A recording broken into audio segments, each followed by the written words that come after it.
Oi, seja bem-vindo a mais um episódio de O Verbo se fez carne e habitou no meio de nós. Jesus, como Jesus é maravilhoso. Você já parou hoje para contemplar a grandiosidade desse Deus? Vamos hoje concluir o capítulo 3 do Evangelho de João. Hoje é o capítulo 13. Se você ficar meio confuso, é só voltar aos outros episódios, que aqui é uma crescente, tá bom? Vamos orar? Pai, obrigada pela tua palavra, que é viva e eficaz. É a tua palavra, Senhor, que nos confronta, mas também é a tua palavra que nos consola. É a tua palavra, Senhor, que aviva a nossa esperança, que fortalece a nossa fé. É a tua palavra que alimenta o nosso espírito e cura a nossa alma.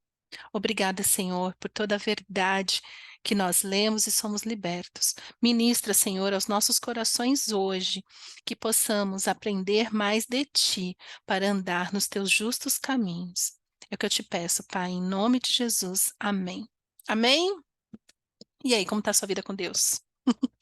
Como está a sua vida com Jesus? Essa é uma pergunta que eu faço sempre, sempre para todo mundo. Bom, vou ler aqui na Nova Versão Transformadora. Eu amo esta Bíblia, eu amo a capa dela, então, por favor, mundo cristão, faça mais Bíblias lindas, propaganda de graça, porque ela é linda mesmo.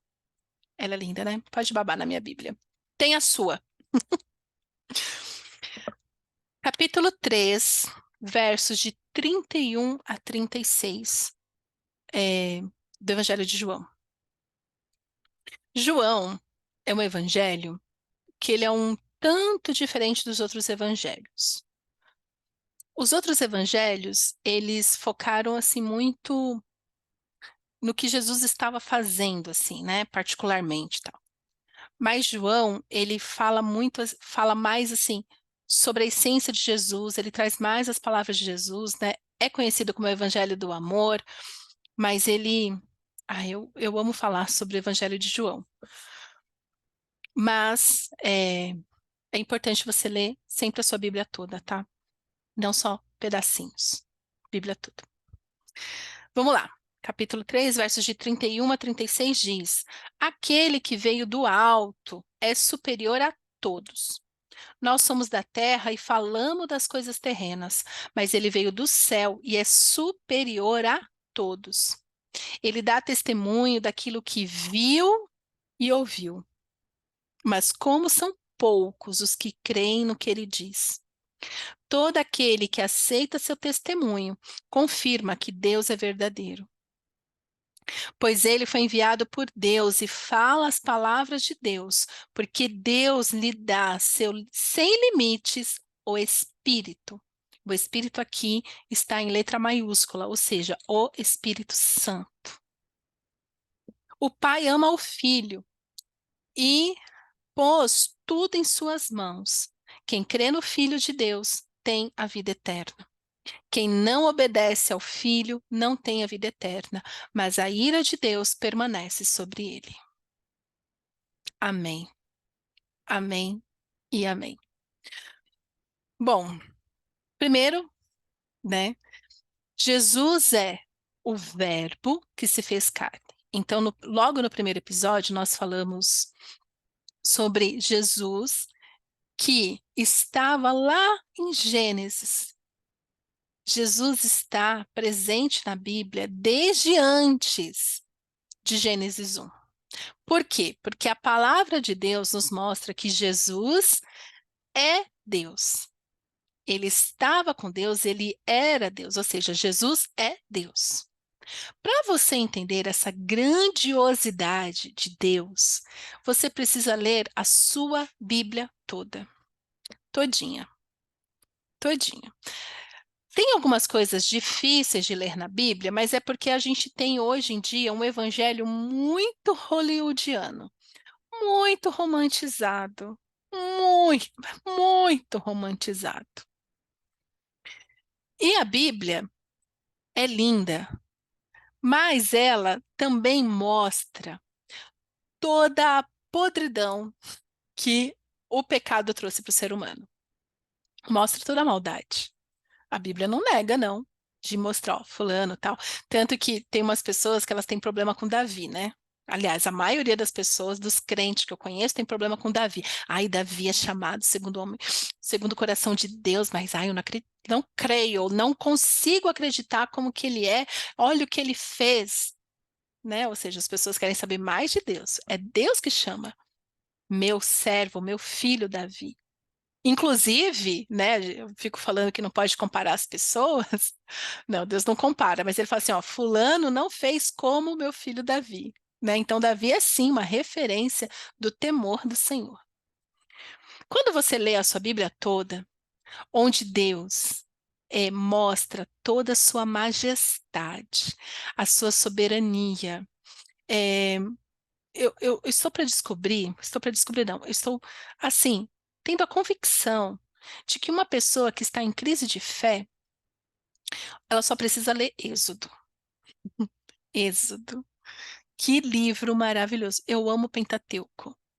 Eu amo o Novo Testamento, mas o Antigo Testamento, o Pentateuco, tem um lugar assim, ó, no meu coração muito especial.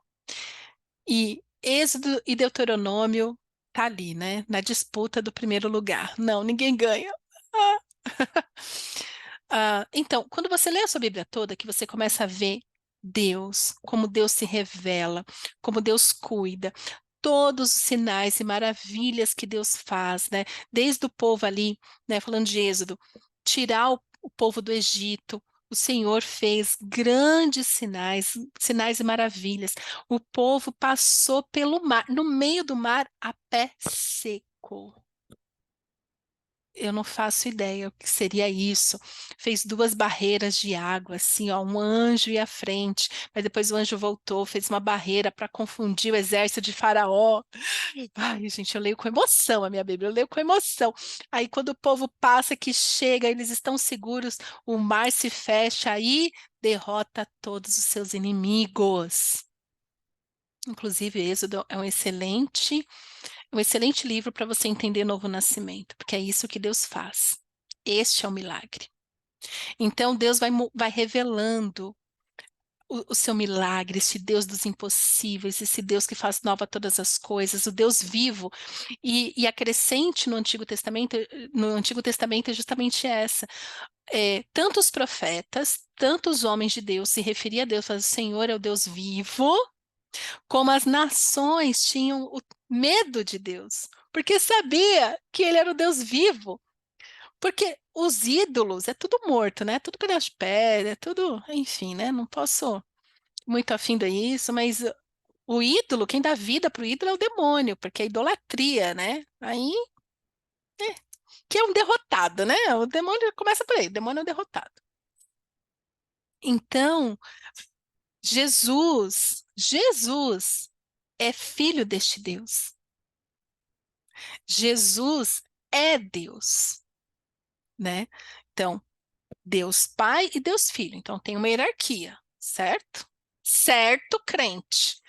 Tem uma hierarquia. Deus Pai e Deus Filho, tá? Jesus não está acima de Deus. Jesus está abaixo, ele é filho. Jesus é Deus. E aí, Deus, que é o Pai, dá ao Filho o Espírito sem limites. Então, é Deus que dá o Espírito para o Filho sem limites. Não é maravilhoso isso? Eu acho extraordinário. Então, para você entender toda a grandiosidade de Jesus, você precisa entender isso, que ele é Deus e Deus vivo, que encarnou, né? Então, habitou, se fez carne, habitou no meio de nós. Para quê que tudo isso aconteceu? Para quê? Para que você e eu tivéssemos acesso a este Pai que está no alto e sublime trono. Gente, então tem gente que reduz Jesus a um ídolo. O que que é um ídolo? Um limitado, um Zé Ninguém, um nada, entendeu? Um limitado, que é o quê? É o gênio da lâmpada, que Jesus tem que fazer o que você quer que ele faça. Oi?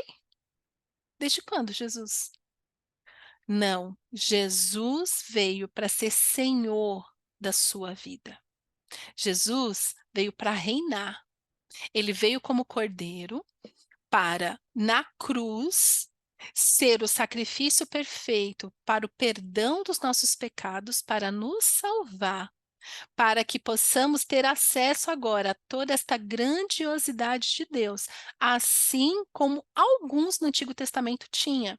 Porque toda vez que o Espírito de Deus vinha sobre uma pessoa, essa pessoa ficava tão cheia de força, de poder, fazia coisas extraordinárias. Que nem Josué. Sabia que Josué parou o tempo? Ele parou o sol e a lua. Ele. Como que você fez isso, Josué? Me conta. Oh, Josué não, perdão. Elias. Olha, eu confundindo. Eu sempre confundo, tá? Mas corrigir a tempo. Elias foi lutar e parou. Elias, agora eu que estou em dúvida. Foi Josué ou foi Elias? Mas você entendeu? Teve isso. Teve também. Agora só para. Agora eu vou até procurar aqui enquanto eu estou gravando. Ei, que bênção! Quem parou o sol? Quem parou o sol? E a lua? Quem foi? Quem foi? Quem foi? Josué. Olha, falei certo desde o começo. É que Elias, ele é conhecido. Elias é conhecido por ser cheio também do Espírito Santo e fazer coisas grandiosas, fazer muitos milagres. Mas Josué, com o poder do Espírito Santo que estava sobre ele naquele momento, ele orou e veio e parou. E assim ele pôde guerrear e derrotar os seus inimigos. Então, quando você lê o Antigo Testamento, parece que hoje, no ano de 2023, a gente tem uma vida muito limitada com Jesus. E eu tenho orado para Jesus me tirar da minha pequenez, dessa fé pequena, que, sabe, porque a igreja engessou muito, e fica esse duelo aí de teologias, de, ai, é porque, ai, fulano, isso. Gente, Bíblia, Bíblia. Mas Jesus nos dá um segredo aqui, né? João está falando ainda é a fala de João aqui. Ele dá testemunho daquilo que viu e ouviu, mas são poucos que creem no que ele diz. Porque para você acreditar no que Jesus diz, porque Jesus vai falar muita coisa aqui ainda no Evangelho de João que a gente vai ler. Mas quando Jesus diz que vocês farão obras maiores do que eu, tudo que pedires em meu nome lhe será dado. Para você acreditar nisso, você tem que ler sua Bíblia toda, porque você tem que conhecer a grandiosidade de Deus que te fez, que te criou, que te formou. Para acreditar, você tem que conhecer. Para acreditar, você tem que conhecer. Você pode até fazer uma sessão experimental, fazer um período ali experimental, mas você tem que ir em fundo no conhecimento que você tem de Deus. Aí ele continua, né? Todo aquele que aceita seu testemunho confirma que Deus é verdadeiro. Então, Deus, ele continua sendo verdadeiro, ele continua vivo, ele continua sendo o criador dos céus e da terra. Deus não muda, ele é imutável. Mas para você ter acesso a Ele, você precisa de Jesus. Você precisa de Jesus. Então, neste tempo, eu creio que Deus está levantando pessoas que aceitem seu testemunho para que mais pessoas vejam que Deus existe, que Deus é verdade, esse Deus de justiça e de paz, ele é verdadeiro. Aí ele continua, pois ele foi enviado por Deus e fala as palavras de Deus, porque Deus lhe dá sem limites o Espírito. O pai ama o filho e pôs tudo em suas mãos, né? Então o pai deu tudo para o filho herdou tudo, herdeiro, e somos cordeiros com Cristo, pôs tudo em suas mãos. Aí, no verso 36, vem algo que é muito simples, mas que o povo complica. Quem crê no Filho de Deus tem a vida eterna. Como você sabe que a pessoa não crê em Jesus? E eu conheço trocentos crentes que que fala sobre Jesus, mas não tem a vida eterna. Ai, essa doeu, mas é verdade. Por quê? Quem não obedece ao Filho não tem vida eterna. Crer e obedecer dá na mesma. Crer e obedecer andam juntos. São gêmeos siameses. São grudados, não tem como você tirar um sem mexer com o outro. Não tem. Se você tira um, o outro cai. Então, quem crê, E quem crê no Filho de Deus tem a vida eterna. Agora, quem não obedece ao Filho não tem a vida eterna, mas a ira de Deus permanece sobre ele. Por quê? Como nós vimos alguns versículos atrás, a pessoa que não aceita Jesus, por que que a ira de Deus? Porque Deus é mau? Jamais, Deus é bom. Mas a ira de Deus permanece sobre a pessoa, por quê? Porque ela está em pecado, ela está nas trevas. A graça de Deus, né, onde abundou o pecado, superabundou a graça. Mas a graça, ela é abundante na vida daquele que se arrepende. Então, e para você saber o que que Deus, o que que João está falando aqui, que temos que obedecer o Filho, você tem que ler a Bíblia toda. Você não pode ficar só no Novo Testamento. Sinto lhe informar. Tá? É com amor que eu falo isso. Sinto lhe informar. Não tem como você saber o que é obediência. Lógico que alguns vão falar que, ai, que Jesus falou. Claro que Jesus falou coisas extraordinárias no Novo Testamento. Mas Jesus não estava falando só do Novo, ele estava falando da palavra de Deus toda. Tanto que Jesus fala: Eu não vim para anular a lei, eu vim para cumprir a lei. Para que nós possamos ter a graça de Deus, obedecer o Filho em tudo. Obedecer o Filho, obedecer algo que Deus está mandando o povo obedecer desde Gênesis, que é ter vida com Deus, ter compaixão das pessoas, ter uma vida de jejum e oração, guardar os mandamentos do Senhor, não praticar imoralidade sexual, não mentir, não matar, não roubar. Não muda nada, gente. Tem que obedecer. Então, este é o caráter do crente. O crente que tem a vida eterna é aquele que obedece o Filho de Deus. Crer e obedecer andam de mãos dadas. Agora, quem não obedece, não obedece porque não crê. E aí anda nas trevas. E aí é só ladeira abaixo. E aí, por isso, crente, que a tua vida não vai para frente. Por isso. Tem pecado oculto aí. Assiste o episódio número 11 para você saber. Para você saber por que que a sua vida não vai para frente. Pecados ocultos, agenda oculta. Queridos, vamos conhecer Jesus da nossa intimidade. Todas as curas que você precisa, todos os problemas que você apresenta para o mundo, está na hora de você apresentar para Deus, na sua devocional. Levar para a sua devocional todas as demandas da sua vida. Desde, Senhor, eu preciso de entendimento para fazer aquela planilha no trabalho. Eu preciso de graça para executar tal coisa. Eu preciso de entendimento para falar sobre tal assunto. Todas as áreas da nossa vida submetidas ao Senhor. Você precisa disso. Você precisa de vida devocional. Tem muitas pessoas que eu trabalho que eu sempre falo: olha, aqui eu estou dando o meu melhor, aqui você está tendo entendimento, aqui já te deu um alívio, mas aqui é só o band-aid. A cura mesmo vem da sua vida devocional, vem do seu relacionamento com Jesus. Por quê? Porque quem não obedece ao Filho não tem a vida eterna. A ira de Deus permanece sobre ele. O que que é a ira de Deus? É o, é o salário do pecado. Porque Deus é mau? Não. Porque você que já está ouvindo isso não se arrepende dos seus pecados. E o arrependimento começa com uma decisão. Nós obedecemos não porque sentimos. Teve um tempo atrás que o Senhor pediu uma coisa de mim, e eu sou muito dramática. Ah, eu sou super dramática. Pensa num drama. E o Senhor pediu uma coisa que, assim, eu sabia que eu tinha que obedecer. Eu sabia. No meu espírito eu sabia, na minha consciência eu sabia, mas as minhas emoções estavam totalmente fechadas. Minhas emoções estavam totalmente ao contrário, minhas emoções estavam todas desorganizadas. Então eu falei assim: Senhor, eu vou te obedecer porque eu te amo. Eu não sinto, eu não quero, eu não sinto que eu tenho que fazer isso. Eu não quero fazer isso, eu não estou com vontade de fazer isso. O meu emocional está todo zoado, porque eu não quero fazer isso, né? Então eu fiquei parecendo uma criança com birra. fazendo birra. Já viu criança fazendo birra? Era eu, estava fazendo aquilo. Mas eu obedeci. Mas eu não sinto, eu não quero, eu não vejo, mas eu vou obedecer, porque eu te amo, porque eu sei que essa é a tua vontade.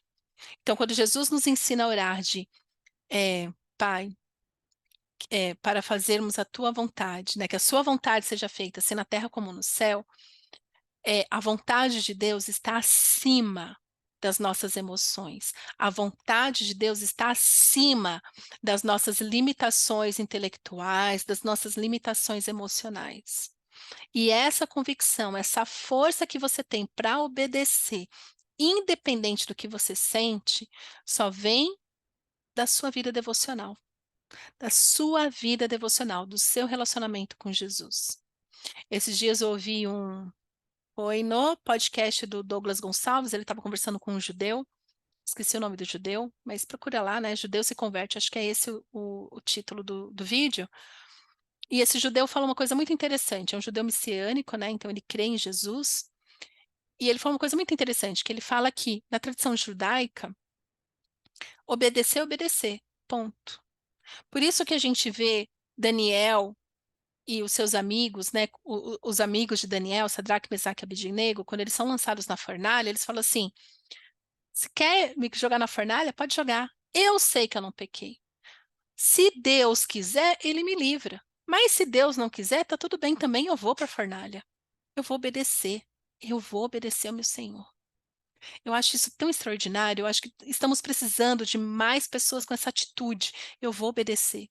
Se o Senhor quiser me livrar, bem. Se o Senhor não me livrar, também tudo bem. Eu vou obedecer. Daniel foi a mesma coisa quando ele foi lançado na cova dos leões. Eu vou obedecer. Eu não fiz nada de errado. Se o Senhor quiser me livrar, bem. Se não quiser, tudo bem também. Eu não vou negar o meu Senhor. Eu não vou desobedecer a Deus. Eu não vou me prostrar diante de outros ídolos. Precisamos de crentes nesta geração que fale a mesma coisa. Eu vou para a fornalha. Eu vou para a cova dos leões. Eu vou obedecer até o fim. Se o Senhor me livrar, amém. Se o Senhor não me livrar, amém também. Mas eu não vou desobedecer o meu Senhor. É para este lugar que a devocional te leva, a sua vida com Jesus te leva, essa obediência. Sabe por que eles obedeceram? Sabe por que nós podemos obedecer hoje quando temos um relacionamento pessoal com Jesus? Porque eles conheciam o Senhor. Eles sabem, eles sabiam, e nós temos que saber hoje que Deus, ele é bom, tardio em irar-se. Suas misericórdias se renovam todas as manhãs. É um Deus de misericórdia, é um Deus de justiça, é um Deus de amor, que cuida de nós o tempo todo. Este é o nosso Pai. Este é o nosso Jesus, o nosso Salvador.